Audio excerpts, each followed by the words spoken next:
అందరికీ నమస్కారం. Welcome to icon politics. నమస్కారం రాజేష్ గారు. నమస్కారం. సార్, నీలి మీడియా, కూలి మీడియా, లేదంటే బ్లూ మీడియా అని చెప్పేసి, లేదంటే ఎల్లో మీడియా అని చెప్పేసి రకరకాలుగా డివైడ్ చేశారు ఈ పాలిటిక్స్లోకి వచ్చిన తర్వాత. ఎందుకంటే గత 2-3 ఎలక్షన్స్ కేవలం వీటిలో నడుస్తున్నాయి. దేంట్లో యూట్యూబ్ ఛానల్స్ మీద నడుస్తున్నాయి. ప్లస్ సోషల్ మీడియాలో బాగా ఇన్ఫ్లుయెన్స్ ఉంటుంది. సో వర్గాలుగా విడిపోయాయి. వాళ్ళేమో ఎల్లో మీడియా అంటారు, ఇటు సైడ్ వాళ్ళేమో బ్లూ మీడియా అంటారు. ఇందులో టీడీపీ నాయకులు ఎల్లో మీడియా ఛానల్స్ కాకుండా, అంటే సోషల్ మీడియా ఛానల్స్ కాకుండా నీలి మీడియా ఛానల్స్కి ముఖ్యంగా కొన్ని ఉన్నాయి. ఐ డ్రీమ్ కానివ్వండి, లేదంటే ఈహా టీవీ, సుమన్ టీవీ, ఇలా ఛానల్స్ ఉన్నాయి. వాటికి ఎదురెళ్ళి మళ్ళీ ఇంటర్వ్యూ ఇస్తున్నారు. అట్ ది సేమ్ టైం టీడీపీకి సపోర్ట్ చేసే ఛాన్స్కి వాళ్ళు అసలు కనీసం రెస్పాండ్ కూడా అవ్వట్లేదు. ఎలా చూడాలంటారు? అటు సైడ్ వెళ్ళి వాళ్ళని ఎంకరేజ్ చేస్తున్నారు కానీ, అంటే ఇది ఎలా చూడాలంటారు? దీని మీద కాస్త మీరు విశ్లేషణ చెప్పండి సార్. ఆ, ఇప్పుడు వాస్తవంగా అయితే ఏంటంటే చాలా మంది ఇవాళ క్రియాశీలకంగా గ్రౌండ్ లో పనిచేస్తున్న తెలుగుదేశం పార్టీ నాయకత్వానికి సోషల్ మీడియా ఇంపాక్ట్ గురించి 2019 ఎన్నికల్లో తెలుగుదేశం పార్టీ ఓడిపోవడానికి ప్రధానంగా కీలక పాత్ర పోషించిన సోషల్ మీడియా వ్యతిరేక ప్రచారం గురించి స్పష్టమైన అవగాహన చాలా మంది అభ్యర్థులకు లేదు. అంటే చాలా మంది అసలు సోషల్ మీడియా ప్రాముఖ్యతని గుర్తించలా. వాళ్ళ దృష్టిలో ఏంటంటే సోషల్ మీడియా అనేది ఎవరో ఆ, అంటే టైం పాస్ కి కొంతమంది కూర్చొని సోషల్ మీడియాలో పోస్టులు చేస్తూ ఉంటారు తప్ప రూట్ లెవెల్లో పనిచేసే వాళ్ళకి సోషల్ మీడియాకి పూర్తి వ్యత్యాసం ఉంది అని చెప్పని ఫీల్ అవుతూ ఉంటారు. కానీ వాస్తవ పరిస్థితి ఏంటి అంటే 2019 ఎన్నికల్లో తెలుగుదేశం పార్టీ ఘోర ఓటమికి అత్యంత ప్రధానంగా వైసీపీ పార్టీకి కీలకంగా దోహదం చేసింది సోషల్ మీడియానే. 2014లో ఒకసారి జగన్మోహన్ రెడ్డి గారు ఓడిపోయిన తర్వాత ఆయన ఎంపిక చేసుకున్న ప్రశాంత్ కిషోర్ అనే వ్యూహకర్త సోషల్ మీడియాని ఒక బలమైన ఆయుధంగా మలుచుకొని ఆనాటి ప్రభుత్వానికి వ్యతిరేకంగా విపరీతమైన దుష్ప్రచారాన్ని, అసత్యాలని సత్యాలుగా చిత్రీకరించారు. జరగని కుంభకోణాలను జరిగినట్టుగా చిత్రీకరించారు. అసలు పూర్తి స్థాయిలో అసలు ఏమీ లేని దగ్గర కూడా చాలా ఘోరాలు నేరాలు జరిగిపోతున్నట్టుగా ప్రజల్లో మనోభావాల్లో ఆ విధమైన భావన స్పష్టంగా నాటుకునేలాగా సోషల్ మీడియా ద్వారా చేయగలిగారు. అదే సందర్భంలో జగన్మోహన్ రెడ్డి గారికి విపరీతమైన ఎలివేషన్ ఇచ్చారు. ఇవన్నీ కూడా సక్సెస్ఫుల్ గా సోషల్ మీడియా ద్వారా ప్రజల మనసుల్లో నాటుకునేలాగా బలంగా ముద్ర పడేలాగా చేయగలిగారు. ఇటువంటి పరిస్థితుల్లో 2019 ఎన్నికల్లో ఎటువంటి పరిస్థితులు, ఎటువంటి ఫలితాలు ఎదురైనాయి అనేది తెలుగుదేశం పార్టీ అగ్రనాయకత్వం గుర్తించింది. అదే సందర్భంలో 2019 తర్వాత తెలుగుదేశం పార్టీకి అనుకూలంగా పనిచేసే సోషల్ మీడియా కూడా చాలా వరకు రిలీజ్ అయ్యారు. అంటే 2019 ఎన్నికలకు ముందు చంద్రబాబు నాయుడు గారు, ఆయన ప్రభుత్వం అమలు చేస్తున్న పథకాలు, ఆయన ఎంపిక చేస్తున్న క్యాబినెట్, వాళ్ళు తీసుకుంటున్న నిర్ణయాలు, వాళ్ళు రచిస్తున్న అభివృద్ధి ప్రణాళికలు, అవి సొసైటీ మీద ఎటువంటి ఇంపాక్ట్ కలగజేయగలుగుతుంది, వాళ్ళు సాధించిన విజయాలు, ఇవేవి ఎక్కడ చర్చనీయాంశం కాలేకపోయినాయి. వాటిని ప్రాపర్ గా ప్రచారం చేసుకోవడంలో తెలుగుదేశం పార్టీ మెయిన్ స్ట్రీమ్ అధికార ప్రతినిధులు ఫెయిల్ అయ్యారు. అదే సందర్భంలో తెలుగుదేశం పార్టీ కూడా మన పనితీరు ప్రజలు గమనిస్తున్నారు అని చెప్పిన భావనలో ఉండిపోయింది తప్ప దానికి విస్తృత ప్రచారం కల్పించాలి అన్న ఆలోచన తెలుగుదేశం పార్టీ కూడా కలగల. అదే సందర్భంలో విపరీతమైన వ్యతిరేక ప్రచారం మాత్రం ప్రజల్లోకి చొచ్చుకెళ్ళిపోయింది. ఈ నేపథ్యంలోనే వాస్తవంగా చంద్రబాబు నాయుడు గారి పరిపాలన చాలా అద్భుతంగా జరిగింది. విభజన జరిగిన రాష్ట్రంలో చాలా అద్భుతమైన విజయాలు నమోదు చేశారు ఆయన. చాలా ప్రమాణాల్లో జాతీయ స్థాయి సగటులో ఆంధ్రప్రదేశ్ రాష్ట్రం గణనీయమైన పురోభివృద్ధి సాధించినా కూడా దాన్ని ప్రాపర్ గా ప్రమోట్ చేసుకోలేక తెలుగుదేశం పార్టీ 2019 ఎన్నికల్లో ఓడిపోవడం జరిగింది. ఇటువంటి నేపథ్యంలో 2019 ఎన్నికల తర్వాత చాలా మంది అభ్యర్థులు, పార్టీ ఇన్ఛార్జీలు సోషల్ మీడియా ఇంపార్టెన్స్ ని రియలైజ్ అయ్యారు. మీరు గమనించుకుంటే అంటే వయసు పరంగా రేపు ఎదుర్కోబోతున్న ఎన్నిక గోరంట్ల బుచ్చి చౌదరి గారికి 10వ అసెంబ్లీ ఎన్నిక. కానీ దాదాపుగా 75 సంవత్సరాలు పైబడిన వయసు అయింది. అయినా సరే ఆయన నిత్యం సోషల్ మీడియాలో చాలా క్రియాశీలకంగా ఉంటారు. ఫేస్బుక్ కానీ, వాట్సాప్ కానీ, ట్విట్టర్ లో నిత్యం గోరంట్ల బుచ్చి చౌదరి గారికి సంబంధించిన అప్డేట్స్ ఆయనే స్వయంగా పోస్ట్ చేస్తూ ఉంటారు. అంటే ఇక్కడ అర్థమవుతున్నది ఏంటి? సోషల్ మీడియా ఆవశ్యకతని రియలైజ్ అయ్యి దాని ప్రాముఖ్యతను గుర్తెరిగిన గోరంట్ల బుచ్చి చౌదరి గారు లాంటి సీనియర్ నాయకులు అంత క్రియాశీలకంగా వ్యవహరిస్తున్నారు. అదే సందర్భంలో చాలా మంది సోషల్ మీడియాని దాని ఇంపార్టెన్స్ ని గుర్తించడంలో ఫెయిల్ అయ్యారు. ఆ ఫెయిల్ అయిన పర్యవసానం గత అంటే ఒక 2 సంవత్సరాల క్రితం వరకు చాలా మంది పార్టీ ఇన్ఛార్జీలకి సోషల్ మీడియా అకౌంట్స్ కూడా ఉండేవి కాదు.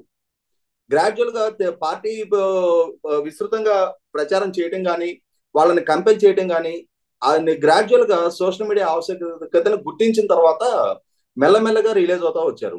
మీరు ప్రస్తావించినట్టుగానే అసలు చాలా మంది తెలుగుదేశం పార్టీ నాయకత్వానికి తమకు అనుకూలంగా ప్రచారం చేస్తున్న ఛానల్స్ ఎవరు, తమకు అనుకూలంగా వాయిస్ రైజ్ చేస్తున్న వ్యక్తులు ఎవరు, తమ వాణిని బలంగా ప్రజల్లోకి తీసుకెళ్తున్న వారు ఎవరు అనేది ఇప్పటికీ సరైన రియలైజేషన్ లేదనేది నేను ఘంటాపథంగా చెప్పగలుగుతా. ఎందుకంటే ఇప్పుడు మాలాంటి వాళ్ళం మాట్లాడుతూ ఉన్నాం.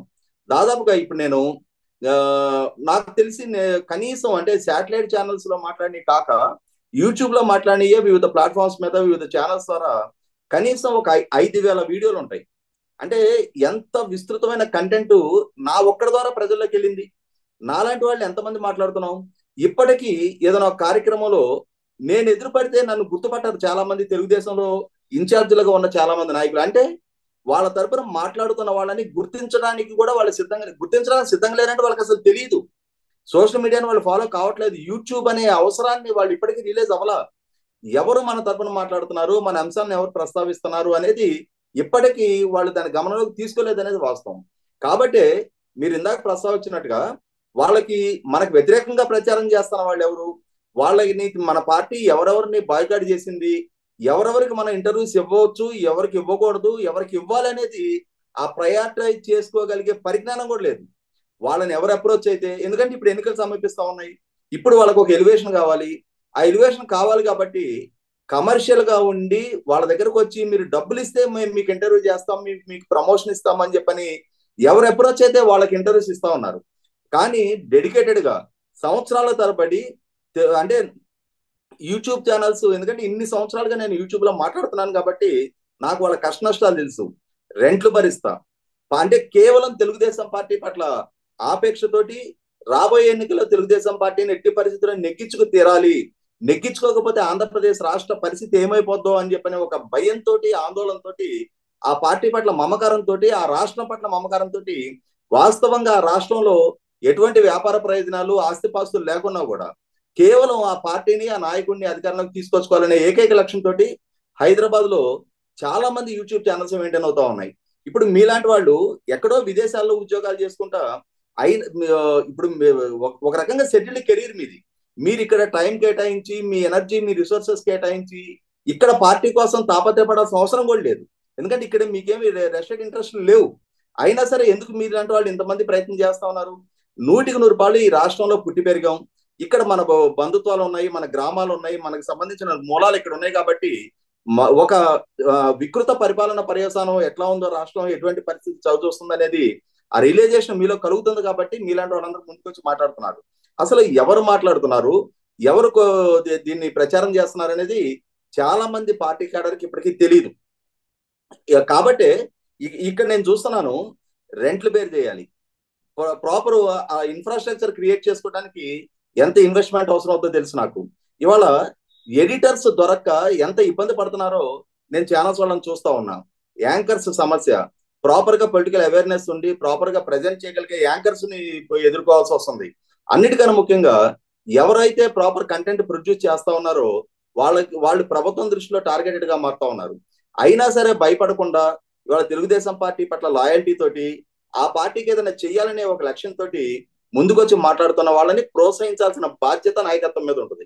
ఇవాళ వివిధ నియోజకవర్గాల్లో పోటీ చేస్తున్న అభ్యర్థులు కానీ, వివిధ స్థాయిలో ఉన్న నాయకులు కానీ ఎన్నికలు సమీపిస్తున్న సందర్భంగా తెలుగుదేశానికి అనుకూలంగా పనిచేస్తున్న ఛానల్స్ కి ఇంటర్వ్యూ ఇచ్చిన పక్షంలో ఆ వాయిస్ ప్రాపర్ గా తెలుగుదేశం క్యాడర్కి రీచ్ అవుతుంది తప్ప ఇవాళ వ్యతిరేక కూటమిలో ఇంటర్వ్యూస్ ఇవ్వటం వల్ల, వాళ్ళకి డబ్బులు ఇచ్చి మరీ ఇంటర్వ్యూలు వాళ్ళతో చేయించుకోవటం వల్ల వీళ్ళని కన్సిడరేషన్ తీసుకొని వీళ్ళకి ఓట్లు అదనంగా వేసే వ్యక్తులు, క్యాడర్ ఎవరు ఉండరు.